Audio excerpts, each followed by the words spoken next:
Welcome to our Move series. My name is Debbie Varney. This is our Move series for Memorial Health System, where I am trying so hard to inspire you to move.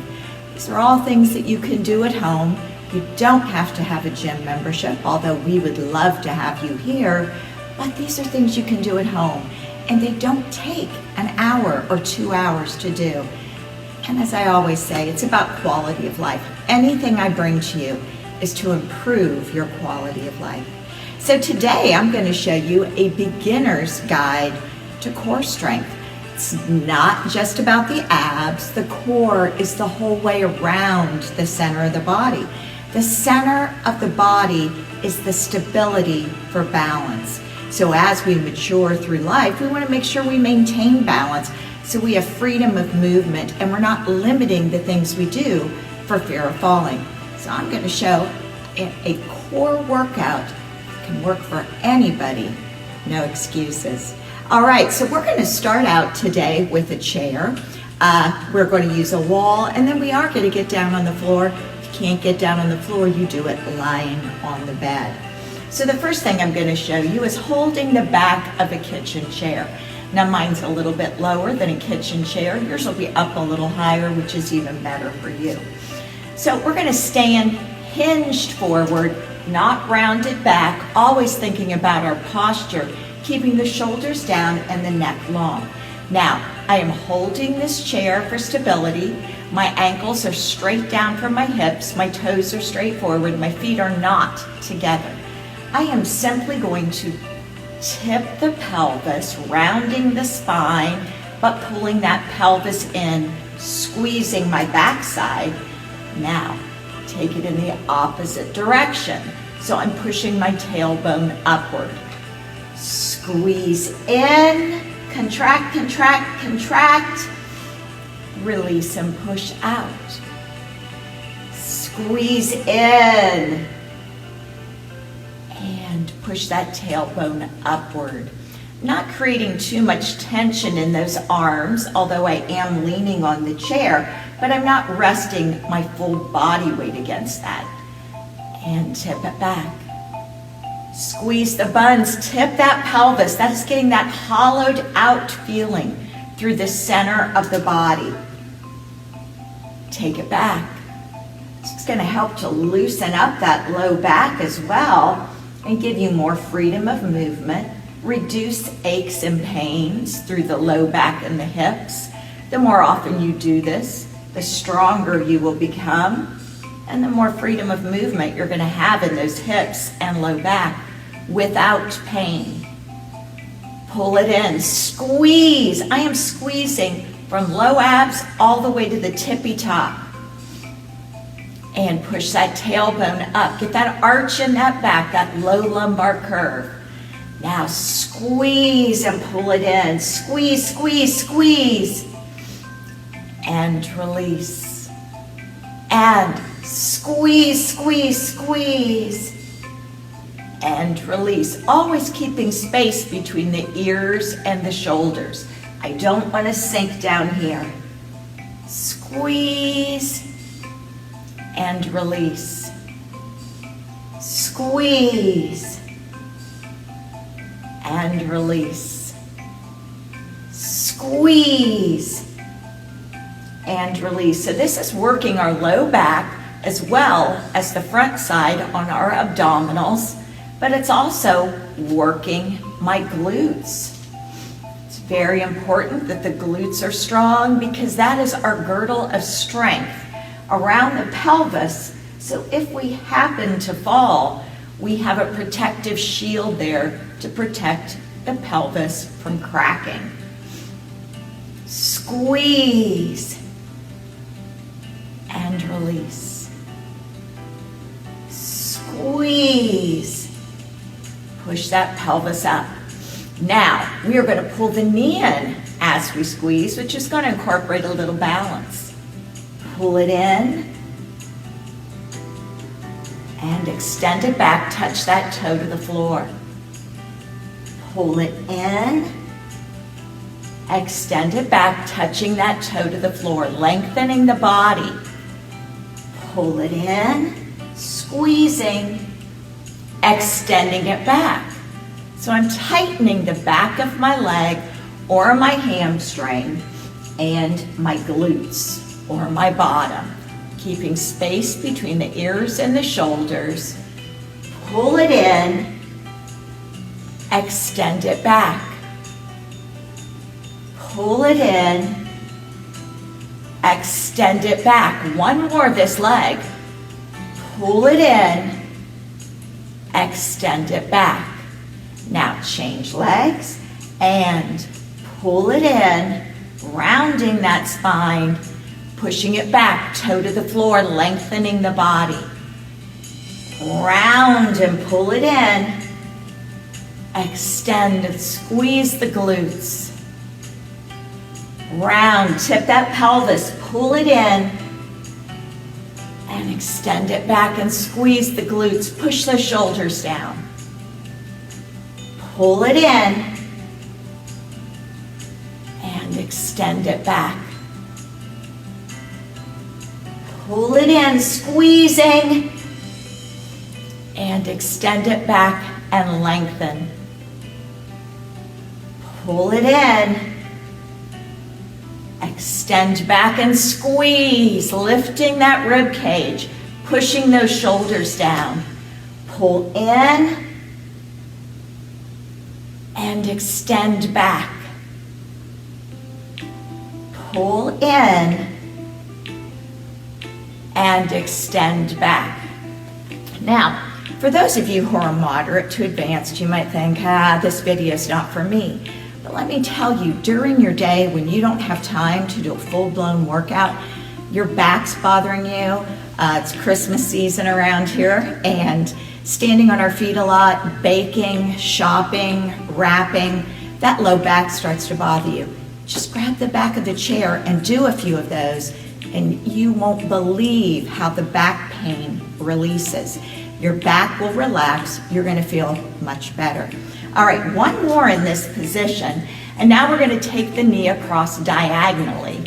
So I pull it over and bring it down, other side. Pull it over, rounding that spine, tipping that pelvis, and foot comes down and I lengthen. Pull it over, rounding and squeezing, and extending. And pull it over, pelvis is tipped, and lengthen.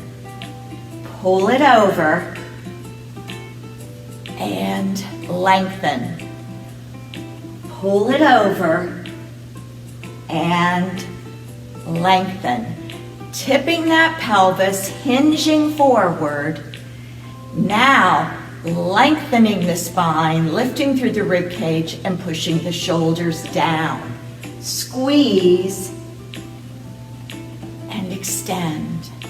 Squeeze and extend. Squeeze and extend. One more. Squeeze and extend. Now, just to stretch out, relax those shoulders a little bit. Take a step in towards the chair.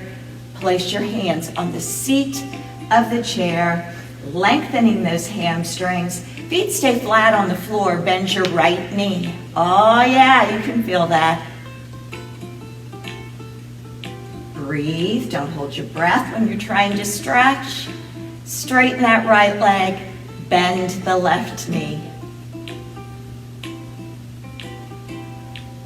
Now just shift them side to side, not too fast, pushing into that hamstring and hip.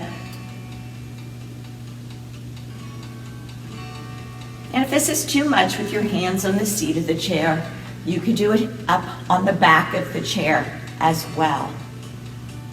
Keeping the feet flat on the floor. All right, now we're going to move to the wall. And we talk a lot about planks, and most planks are done on the floor, hands or elbows. But a lot of people look at that and think, well, I could never do that. First of all, don't say never. I have people in my class that are 82 and 83 years old, and we do very advanced lifting workouts, Zumba, Plyo, all kinds of workouts, and they can do it. It's about progression. We actually, 2 years ago, learned to do a plank in the proper form and held it for 5 minutes. We also did a wall sit for 5 minutes. Now, we didn't do that overnight. I've also got people that are 50 years old in my class, but it did not happen overnight. It was with progression. So this is a good place to start to do a plank is off the wall. This is my modification I offer in class for anybody that's not there yet on the ground. Now, we're going to place our hands about shoulder height, and then I would like you to step back on the balls of your feet or your toes. Now, we're going to tip that pelvis and release, again, pushing that tailbone out. Tip that pelvis just like we did on the chair, and push that tailbone back. Tip that pelvis, hollowing out the midsection. Push it back. Tip that pelvis. Push it back. Tip, squeeze, push it back. All right, now that was the same exercise that we did with the chair, but it just gives you a variation. If you don't have a chair around, you'll always have a wall. Now we're just going to do a standing plank. We're just going to hold it for a while, make sure you breathe, and make sure you think about keeping the shoulders away from the ears and the rib cage lifted. So I have my hands about a little wider than my shoulders. I step back so heels are not on the floor, and I don't let my core cave in. Hold it out there. Hold and breathe. Squeeze the belly button into the spine. Keep those shoulders down, rib cages lifted. Keep holding. Remember, don't let that core sag. Keep it out there. Pelvis is slightly tipped, getting that hollowed out or scooped out feeling through the center of the body. Now, you might not be able to hold it this long when you start, but you build up to it with progression. It's a great way to strengthen the arms. All right, bring it down. Now, remember, a plank very often is used for core strengthening, but a plank is one exercise that is really total body. So if you don't have time to do anything else, do your planks because you're working the arms, you're working the legs, you are working the core. All right, now we're going to step away from the wall slightly. I have my feet hip width apart, my toes are forward. Now these are torso rotations. So you don't get dizzy doing this twist. I want you to spot something across the room, and every time get your eyes back on it as you twist. That'll alleviate you getting dizzy, and you go at your own pace. What we're trying to do is twist to get hands flat against the wall. Now, if you can't do that, that's perfectly fine. You go to where you can. You might be able to get one hand there, but not two. That's all right. Squeeze that belly button to the spine, lift through the rib cage, shoulders down, and twist, twist, twist, twist. Now, I'm not moving my feet while I'm doing this twist. My feet are planted. They are rooted and grounded, not moving. My abs are squeezing tight, my buns are squeezing tight, and I'm spotting across the room. So each time I turn, my eyes stay focused on one object. That way I don't get dizzy. My legs are not locked out. My knees are slightly relaxed. Legs are fairly straight, but not locked out. Always spotting for that item across the room.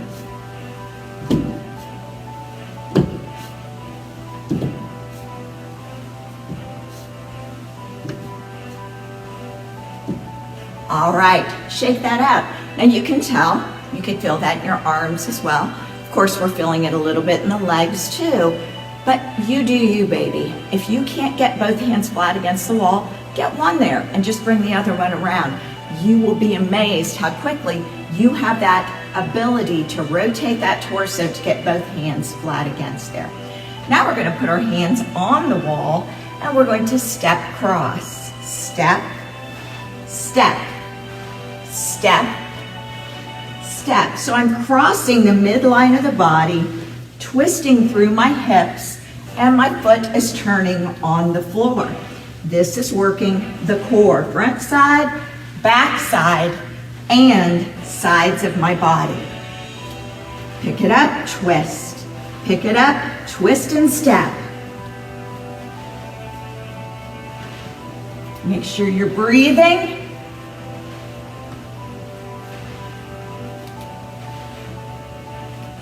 Little pivot of that foot on the floor. Knee comes up as high as you can take it, and you step. Then you pivot.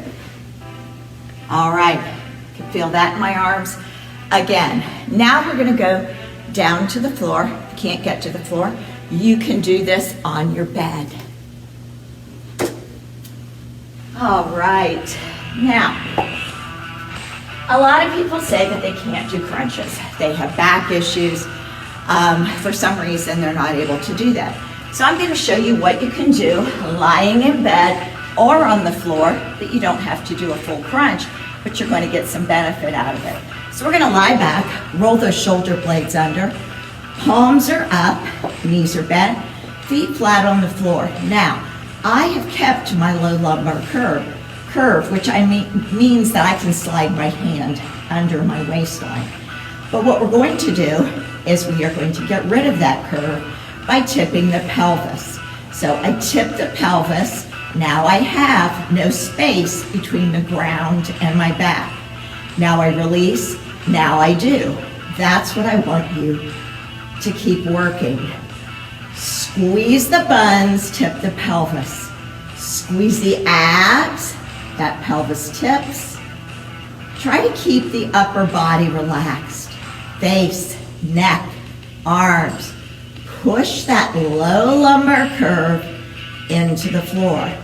So if you can't do crunches, this is a great way to work the abs, but it also works the pelvic floor. How is it doing that? Because I'm contracting all of these muscles in order to tip the pelvis and get that low lumbar curve flat to the ground. So if you have pelvic issues, whether it be pain or a little dribble when we sneeze or we laugh or we take off to run, this is a great way to help to strengthen that. Plus it relieves low back pain. You're strengthening the core, but you're also strengthening those muscles on the inside. Keep tipping that pelvis. It's a great way to release low back tension when you're trying to go to sleep at night. If you've been on your feet too much or you did some yard work, you just overdid it and your back's a little achy, when you lie down in bed, do this. It will help to alleviate that pain. Also, in the morning before you jump out of bed, if you do a few of these, it gets circulation flowing in that part of the body that has been stagnant all night long. It gets things moving and you'll have less aches and pains as you get up and move around in the morning. Few more.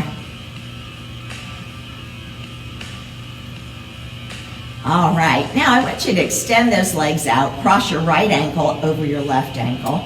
Fingers are going to be open wide at the base of the skull, top of the neck. Elbows are going to stay out. Now, you are going to crunch up. All we're lifting is head, neck, and tops of the shoulders. Up and down. Up and down. This actually utilizes more of the abdominal muscles than doing those old-fashioned full sit-ups that we did in gym class. After you get past a 30-degree lift, you're no longer working your abs, you're working your hip flexors. So this is doing a great core workout, hitting those abs. When we get the abs strong, that helps to support the back. So if you have a lot of back issues, the real culprit may be you have weak abdominal muscles. We get those stronger, that helps to take some of the pressure off the back. Now change your ankle placement, left over right. Continue to crunch. Notice the space between my chin and my chest. I focus on the ceiling. I never pull the head in and look in towards my knees. That's pulling the spine out of alignment by using the neck, which is just an extension of the spine. So I want to push upward instead of inward. Always push up, looking at the ceiling. Blow out when you come up, breathe in when you come back. These do not have to be fast. As a matter of fact, you get a little more ab engagement if you go slower and hold that pause up there. Now, there is a time to do things fast. It kind of gets a little burn, but today we're focused on controlling the movement, knowing what muscles we're working, and making a difference in our core strength. All right. So, no matter what fitness level you are, no matter what your age is, there's things you can do to strengthen the body's core. Remember, the core is not just abs. This is not about getting a six-pack, although you'll be moving in that direction. This is about core stability. Without core stability, you lose your balance. Without balance, you hit the floor.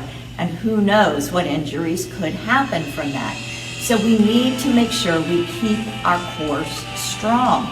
A wall, a kitchen chair, lying in bed, these are no excuse exercises to make the body stronger for quality of life. Then you have freedom of movement. You're not limiting where you go and when you go for fear of falling. You stay strong. Thank you so much for joining me today. I hope you learned something, but more than that, I hope you are getting up and moving with me. Remember, if you are a moderate to advanced exerciser, these are still going to help you during the day when you start to get a backache, or you know you're not going to be able to hit the gym on your way home. Stand along the wall in your office, do a few of those twists, do some planks off the wall, bend over your chair, do those pelvic tilts. It's going to help the inside as well as the outside. You guys have a great weekend. I'll be back next Friday. Again, my name is Debbie Barney, Fitness and Wellness Coordinator with Memorial Health System. This is our Move series, so please move. Bye-bye.